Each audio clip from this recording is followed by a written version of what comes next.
have kind of an unusual career, as I started as a professor and then and moved into industry as a research scientist. And so I spent some time at Yahoo and then some time at Google, and now I'm at Pandora Media, where I study advertising, but I maintain interest in the science of philanthropy. And so I got to do a pretty cool project while I was at Google, which you're going to hear about here. And this is co-authored with Jessen Hutchison-Quillen, who's a terrific engineer at Google, as well as with Anya Samek, who most of you know. So the topic is hassle costs. And we know that these play an important role in a bunch of economic consumer decisions. For example, the redemption of rebates. There's actually a term in industries, in consumer industries that offer rebates to customers. There's this term called spoilage, which they have to factor in whenever they're sort of computing the cost of a rebate program, because they know that some people are going to purchase the product intending to file the rebate and then never do. So we've seen plenty of that. There's some interesting economic research on enrollment in poverty aid programs, where you can see that people who qualify for hundreds of dollars worth of benefits per month fail to do it because it's too hard to do the administrative work of signing up for the poverty relief. So we're interested in this question in the charitable giving domain, and in particular we're going to get to look at it in the context of workplace giving at Google by employees. So another indication that hassle costs matter in charitable giving is that fundraisers typically engaged in repeated solicitations. When I listen to my public radio station, I get to hear probably dozens of times during a 1 or 2 week fundraiser that we're in the middle of this fundraiser. And gosh darn it, if everybody would just give on the first day, we could have the thing over with. But instead, we get these repeated asks. Well, why would that be the case? It's like clearly inefficient, and if somebody was intending to give, why aren't they giving based on one message? It seems that it must be true that there are times when it's inconvenient to give. Right? That's got to be part of the reason. Hard to give whenever you're in the middle of driving to work or when your baby is crying or whatever. So we've got to ask you it multiple times. Why would somebody donate only after being asked multiple times? So probably a combination of hassle costs, the baby crying or the hands on the steering wheel, and limited attention. If in a world where we have perfect memory, perfect recall, and we know exactly what we're doing, then the moment my baby stops crying, I go to the computer and I give my donation to the public radio station. But we have limited attention. So that's why we think reminders may be important.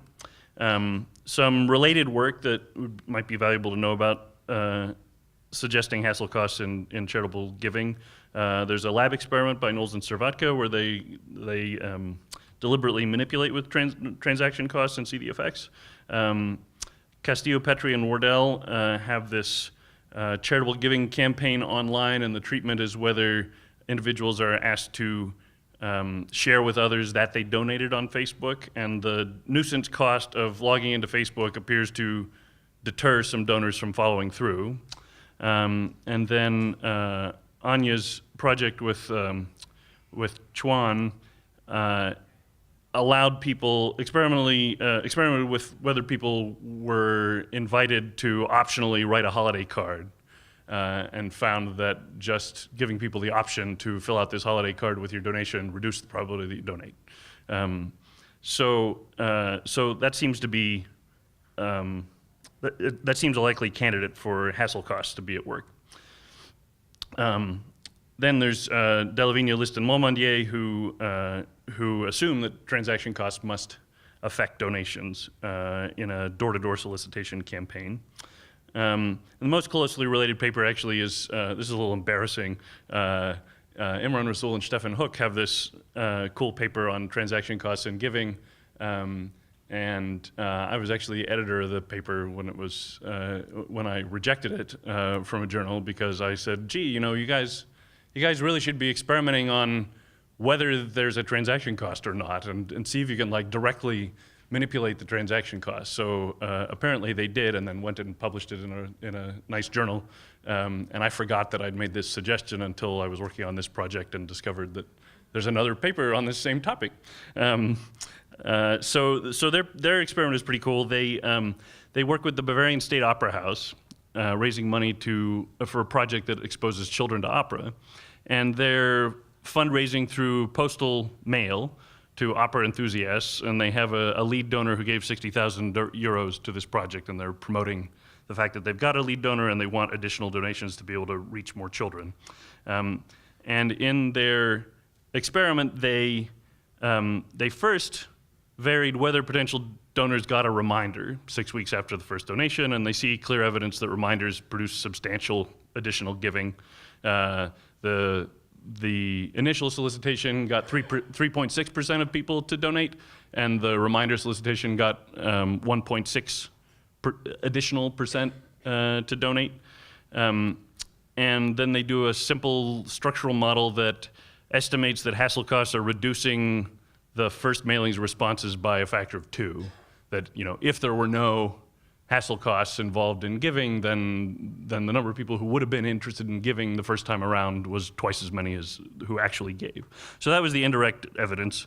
And while I thought this was interesting, this was the version of the paper that I rejected. But then they went on and did this other cool thing, which is they directly varied whether potential donors are given a bank transfer form with the Bavarian Opera's details already filled out.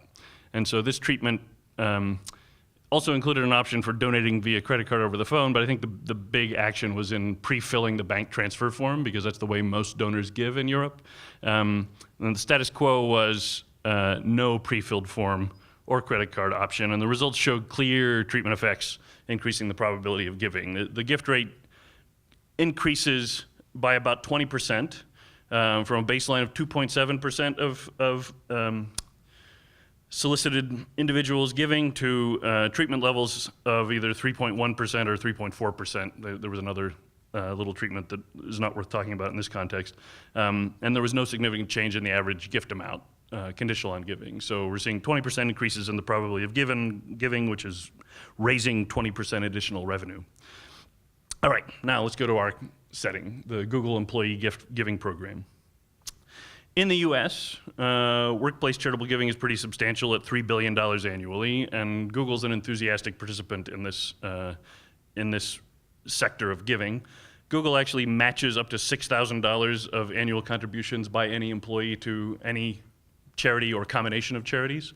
It's the most generous such program that I've seen, having now worked at several companies, and they actually listed in the benefits package that they described to potential employees.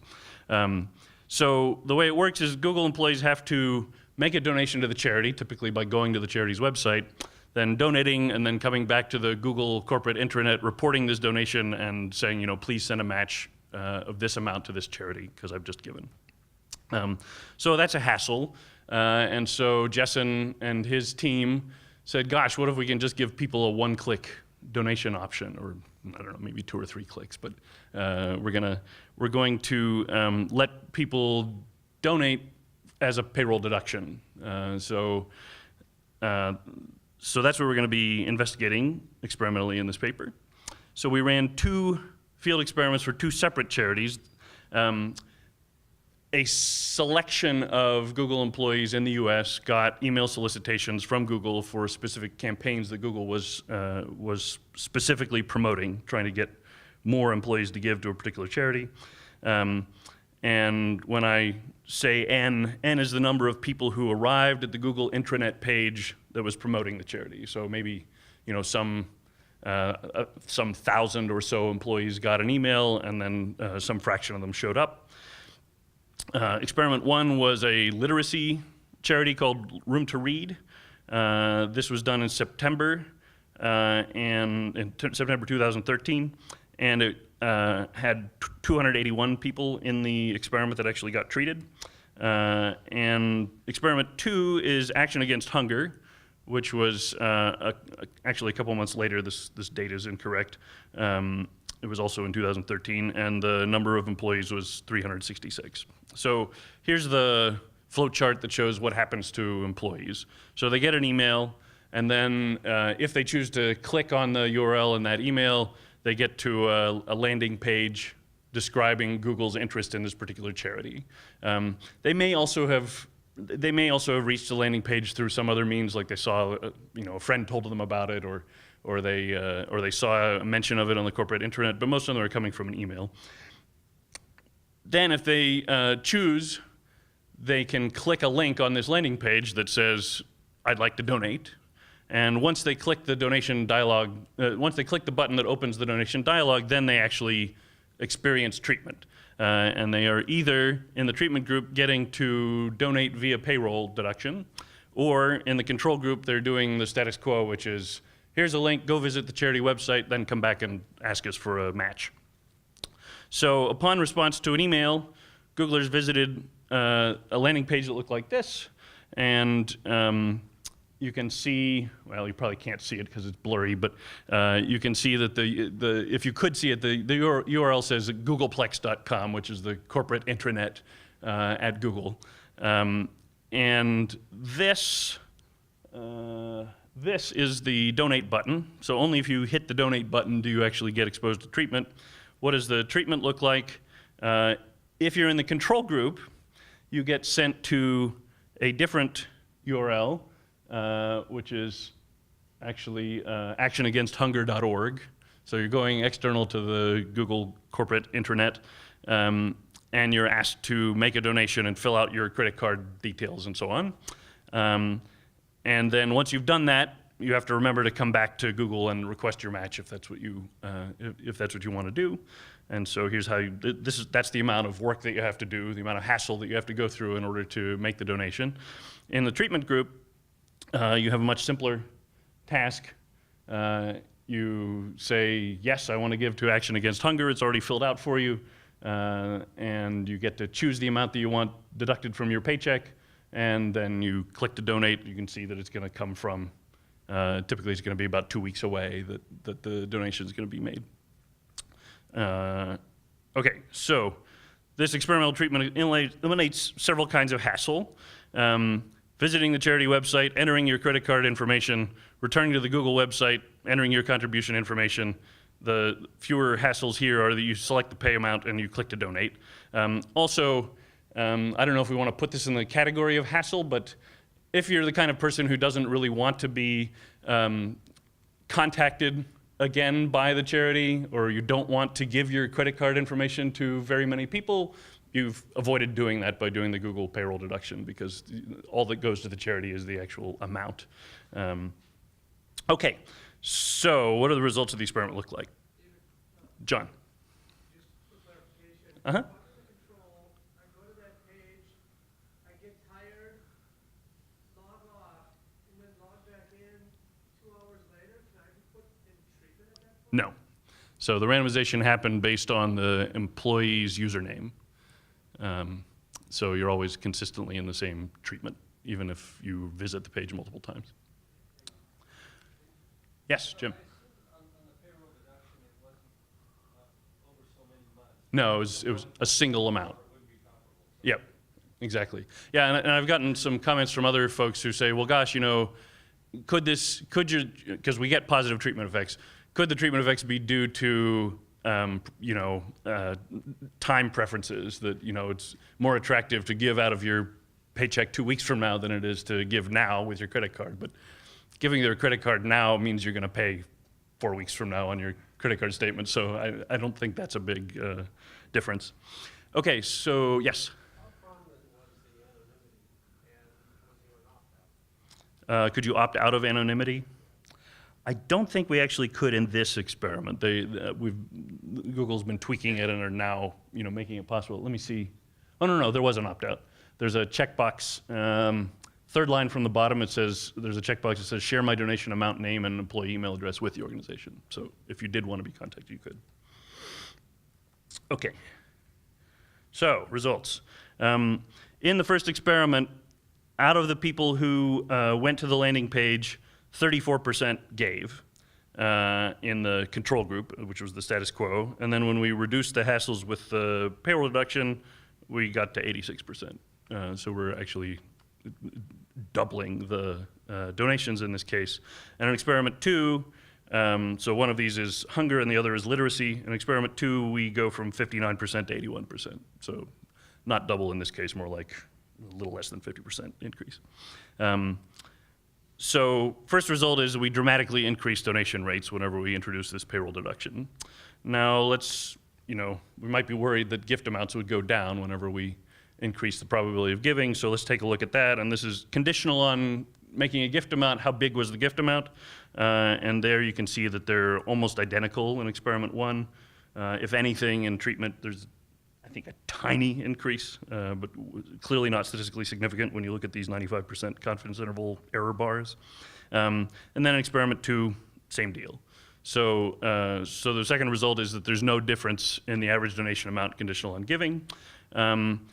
We also took a look at the whole distribution of gift amounts, and if you're curious about this, this is how the shape of gift amounts look. So we actually had a couple of $1,500 gifts, but the bulk of them are down in the $100 range. They go as low as $15 and as high as $1,500, okay?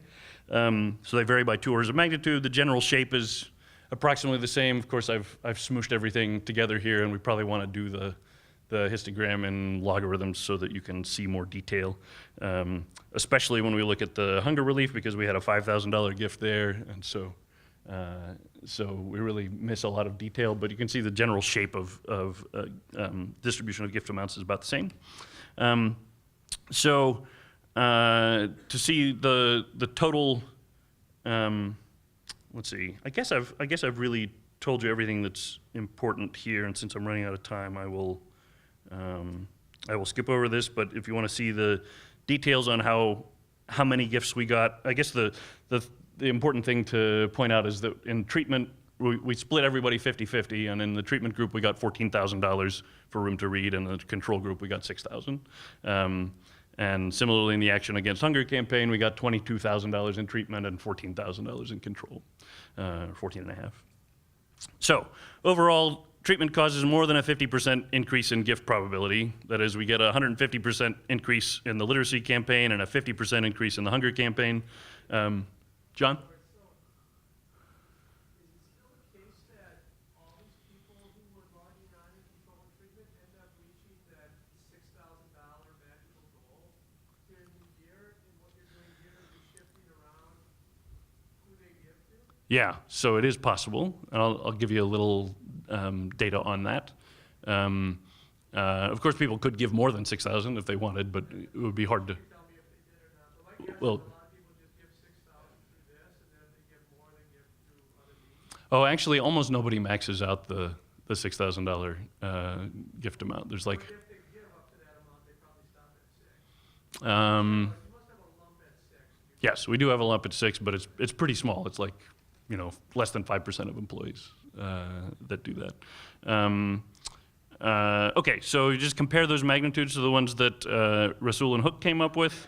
They came up with about 20% increase, so our treatment effects are slightly bigger for the charities that were being promoted here by Google. And they similarly had no change in the average gift amount. Okay, so after the experiments, we investigate other workplace giving at Google. And what happened here is that after these successful experiments, Google decided to roll out this payroll deduction for all charitable giving done by Google employees and to be matched by Google.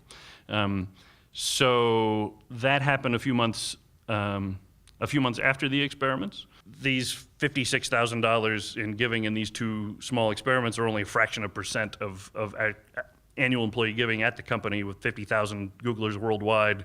16,000 of them give every year, 53,000 individual gifts that are matched, and total gifts to charity are about 22 million in 2014, not including the matches. So Google chose to apply this to everybody, introduced for all US gifts in February 2014. However, Google did not promote this very much. So if people showed up to make a gift match, they got this opportunity, but it was not promoted at all. And I sort of asked about this and said, God, shouldn't we be promoting this if we want people to use it? And I was told, yeah, the CFO is worried that the amount of giving will go up by too much and we won't make our numbers. So we're going to sort of have a soft launch of this thing and see how it goes. So first look at the dotted line. That's the percent of gifts that were given by payroll deduction. So you can see that even though we launched this in February, not very many of the gifts that were given took advantage of it until about October. And then if you look at the amount given, those are the three solid lines. So the one on top, the black one, is what happened in 2014 after the shift happened. And then the 2013 and 2014 show you the average number of gifts per employee, right? So we can see that there seems to be, this is not an experiment, right? So we can't tell for sure what the causal effects are. But we do see that after this change was made, Google employees are giving more gifts in December of 2014 than they were the previous years. And the punchline here is that the general rollout appears to be increasing the number of gifts at the expense of the average gift size. So the total giving per employee ends up being about $300 in each year. The number of gifts given per employee is about 0.44 in 2012, 0.53 in 2013, and 0.97 in 2014. So why does that look different from the experiments? Well, rather than doubling the amount donated, we see relatively constant total donation amounts, but we do see more gifts.